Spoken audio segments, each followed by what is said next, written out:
for how we're going to fix America's broken healthcare system. I don't think that's a winning message. I think those issues, and think back, when it comes to federal law, elective abortion, how many statutes treat elective abortion, non-rape, incest, or life exceptions, treated as a healthcare right?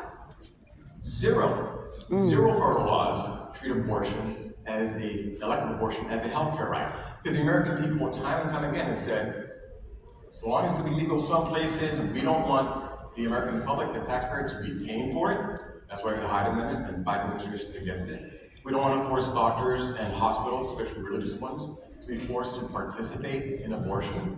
And this administration is against those conscience protections. And if that is Biden's plan A and B, price controls and abortion, I'm just not sure that's a winning message to fix our broken health care. Even though voters say that they're very concerned about the cost of healthcare, and people are generally supportive of abortion rights, and in a lot of the elections that we've had since the summer of 2022 have consistently voted, even in red states where it's been on the ballot, in favor of abortion rights. How much concern is there that some of the elements of what you've worked on, like I said, might be a tough sell? Yeah, and there's a lot of demagoguery on the issue. And post-Dobbs, we're settling into a new status quo, at least for the moment. It's very unlikely that there's going to be a national protection for unborn life. It's just probably not in the cards to get past the 6-vote filibuster. So all this attention on, is there going to be a quote, national ban? I don't think it's going to happen. The states have filtered out where you have the red states that are pro-life, protecting unborn life and saving babies. Let's not forget the untold number of babies that you could see today, right? Some of which are, starting to take their first steps because those states defend human life and because the Supreme Court did the right thing in the Dobbs decision. Let's not forget that other side of the equation.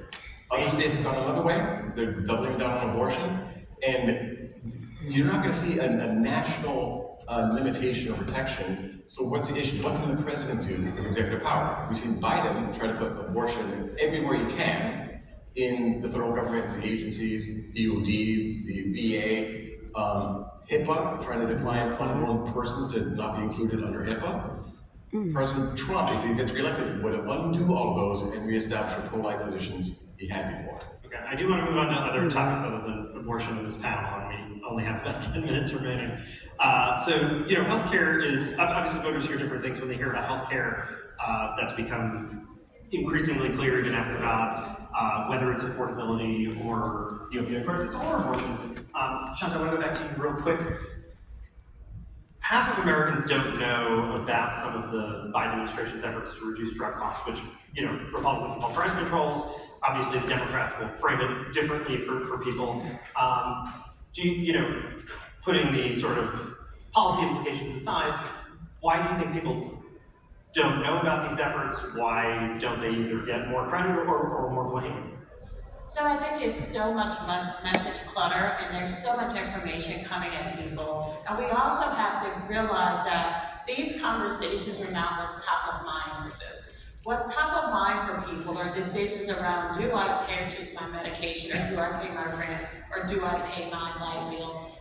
Or the fact that, yes, I'm on a therapy that requires a healthy diet, but there isn't a grocery store within 30, 60 miles for me. Or the fact that if I do have to go to a medical appointment, that I'm having to take time off of work. So I'm losing income, but I'm incurring an expense.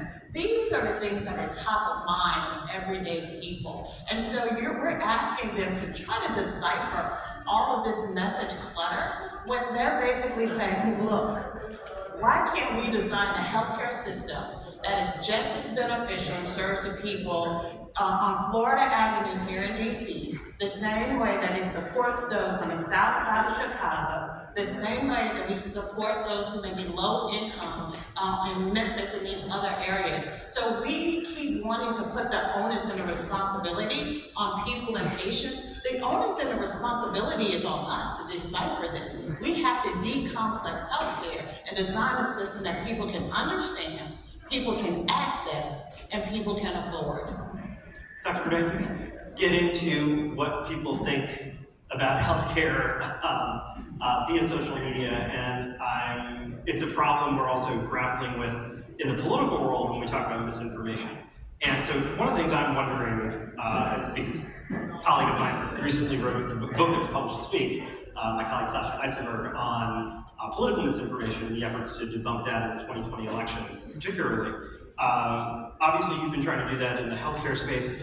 Would you say that the misinformation in the time you've been doing it since sort of the start of the COVID crisis, misinformation is gotten more prevalent, or efforts to fight it are paying dividends, or a little bit of both?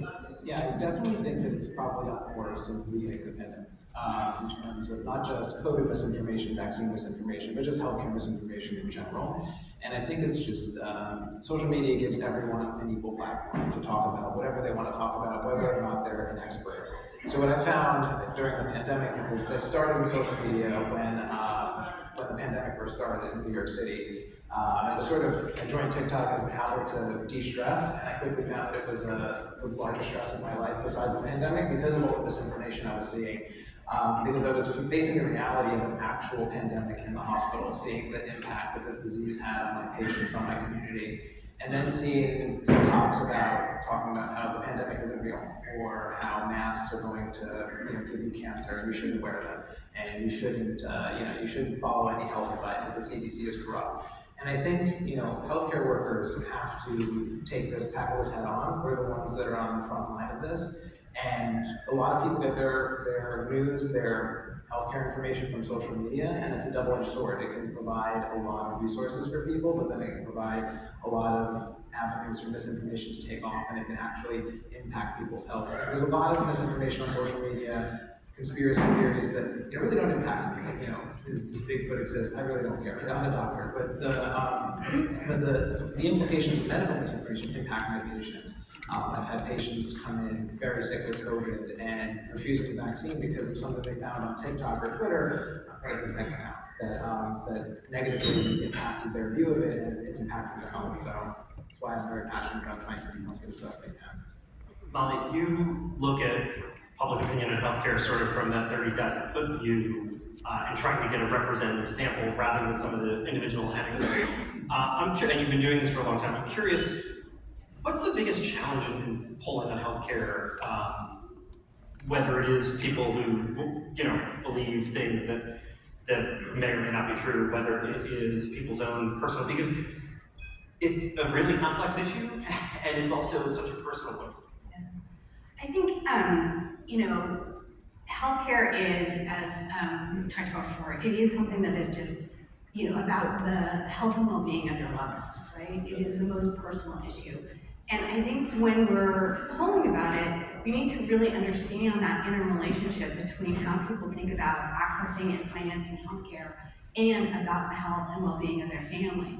So you were talking about the issue of affordability, and I think one of the things that we're leading into the election that's so important to keep in mind is that when people are talking about their economic concerns or their inability to pay their bills, healthcare is a huge part of that. In fact, when we ask people, when you say that the economy is poor, or when you say that you're worried about the economy or you want candidates to talk about the economy, why do you say that? Healthcare always comes up right at the top, along with all the other prices of being able to afford food, being able to afford gas.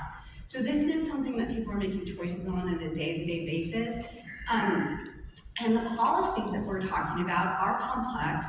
And sometimes, even when they are passed, it takes a long time before the benefits actually start accruing to people. So before you asked about drug pricing, and why people don't know that the IRA made a number of very big changes to the Medicare program that is actually going to affect the ability for seniors to get and pay for drugs, and that's one of their top issues. It's something they're most concerned about.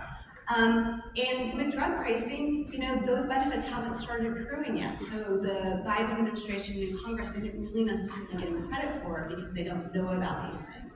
So I think there's an enormous opportunity for candidates across the entire spectrum to be talking about healthcare affordability and to really taking it on seriously as a part of people's economic concerns and a part of what they're really most worried about for their families.